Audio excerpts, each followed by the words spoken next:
अधूरा ज्ञान। आज की कहानी आधारित है एक कहावत पर। पुरानी कहावत है ना, अधजल गगरी छलकत जाए। आधा अधूरा ज्ञान बड़ा खतरनाक होता है, जो कि ज्ञान देने वाले और ज्ञान लेने वाले दोनों के लिए बहुत नुकसान पहुंचाता है। इसलिए हमें आधे अधूरे ज्ञान से हमेशा बचना चाहिए। इसी बात को समझाने के लिए मैं आज आपको सुनाने वाला हूँ महात्मा बुद्ध और उनके शिष्य की प्यारी सी कहानी, जो आपके अपने जीवन में बहुत बड़ा बदलाव लेकर आएगी। चलिए शुरू करते हैं आज की कहानी। एक समय की बात है, गौतम बुद्ध के हजारों शिष्य उनके पास अध्ययन करने आते थे। गौतम बुद्ध से जब भी कोई चीज़ से ज्ञान प्राप्त कर लेता था, तो उसे किसी दिशा में लोगों को जागरूक करने तथा शिक्षा देने के लिए भेज दिया करते थे। बुद्ध का एक शिष्य बुद्ध के आश्रम में लगभग 6 सालों से था।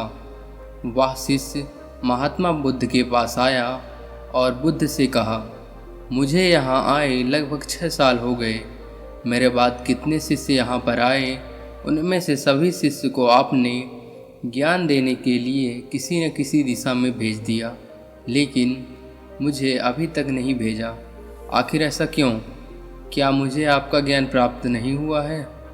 बुद्ध मुस्कुराए और बोले, यह तो तुम्हें खुद ही समझना पड़ेगा कि मेरा ज्ञान तुम्हें प्राप्त हुआ है या नहीं।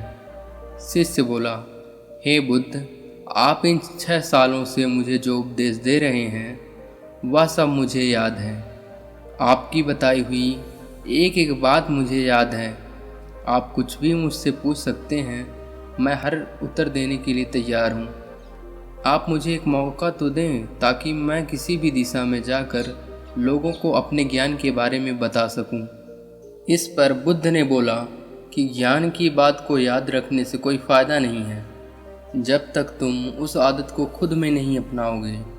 शिष्य ने कहा, जो भी हो, कृपया मुझे एक मौका ज़रूर दें। आप मुझ पर भरोसा रखें, मैं सभी को अपने ज्ञान से प्रभावित कर सकता हूँ। मैं लोगों को ऐसी बातें बता सकता हूँ जिससे लोगों के जीवन में शांति आ जाएगी और वह अपना शांतिपूर्ण जीवन जी पाएंगे। तो फिर बुद्ध ने कहा, अभी तुम तैयार नहीं हो। जब तुम उसके लिए तैयार हो जाओगे तो फिर मैं तुम्हें खुद ही एक किसी न किसी दिशा में जाने के लिए बोल दूँगा। शिष्य ने कहा, क्या आपने मुझे इन 6 वर्षों में इतना भी ज्ञान नहीं दिया कि मैं किसी को प्रभावित कर पाऊँ? बुद्ध ने कहा, ठीक है, तुम पूर्व दिशा में चले जाओ, वहाँ एक गांव मिलेगा, वहाँ से भिक्षा मांग कर लाना और अपने ज्ञान से लोगों की मदद करना। कल सुबह वहाँ अकेले जाना और शाम में आकर मुझे बताना कि तुमने लोगों की सहायता कैसे की। शिष्य यह बात सुनकर बहुत खुश हुआ और आशीर्वाद लेकर चला गया। वो रात भर ज्ञान समेटता रहा और मन ही मन में सोच रहा था कि मैं वहाँ ज्ञान का ऐसा छाप छोड़ूंगा कि वहाँ के लोगों के साथ बुद्ध भी मुझसे प्रभावित हो जाएंगे। सुबह उठकर वह महात्मा बुद्ध को प्रणाम करके पूर्व दिशा की तरफ निकल गया। शाम को जब वह वापस आया तो बुद्ध ने देखा कि शिष्य के माथे पर चोट लगी है और खून बह रहा है। बुद्ध ने उसे पट्टी की और पूछा, तुम्हें यह चोट कैसे लगी? शिष्य ने कहा, वहाँ के लोग बेहद दुष्ट हैं, उन्हें जरा भी बुद्धि नहीं है। मैं उस गांव में भिक्षा लेने गया पर किसी ने मुझे भिक्षा नहीं दी, सब मुझे वहाँ गालियाँ दे रहे थे। एक व्यक्ति ने भिक्षा तो दी, लेकिन नीचे फेंक कर, और कहा, इसे उठा लो। मैंने उन्हें काफ़ी समझाया, लेकिन मेरी बात सुनने को तैयार ही नहीं थे। उन्होंने मेरे साथ हाथापाई की, जिससे मुझे चोट लग गई। बुद्ध, आप मुझे दूसरी जगह भेजिए जहाँ के लोगों में ज्ञान हो, वो इस तरह ना करें। बुद्ध शिष्य की बात सुनकर मुस्कुराए और बोले, अगर दूसरे गांव में भी ऐसे ही गांव के लोग होंगे तब तुम क्या करोगे? शिष्य ने कहा, हे बुद्ध, मैं ऐसे लोगों को कोई ज्ञान नहीं दे सकता। वह लोग अज्ञानी हैं, उन्हें कौन समझाएगा? बुद्ध ने कहा, वह लोग अज्ञानी नहीं बल्कि ज्ञानी हैं। उनके पास बहुत ज्ञान है, परंतु उनके पास खुद का ज्ञान है। अब अगर तुम किसी दूसरे के ज्ञान को चोट पहुंचाओगे तो वह तो कुछ कहेंगे ही। तुम्हें ऐसे लोग हर जगह मिलेंगे। बुद्ध ने कहा, आज तुम आराम करो, कल शाम को मेरे पास आना। शिष्य बुद्ध को प्रणाम करके चला गया।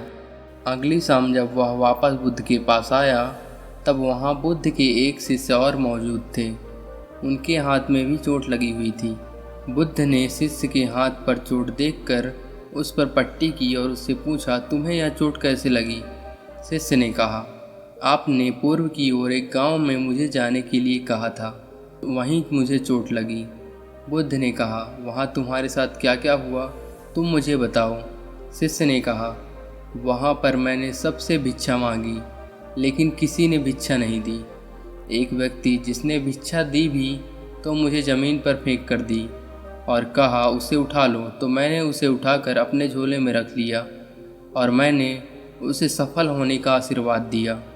तब उस व्यक्ति ने मुझसे कहा, आप बड़े अजीब लगते हो, मैं आपका अपमान कर रहा हूँ और आप मुझे आशीर्वाद दे रहे हो। तो मैंने उनसे कहा कि आप दानी हो, आपने मुझे दान दिया है, इसलिए मैं आपको आशीर्वाद दे रहा हूँ।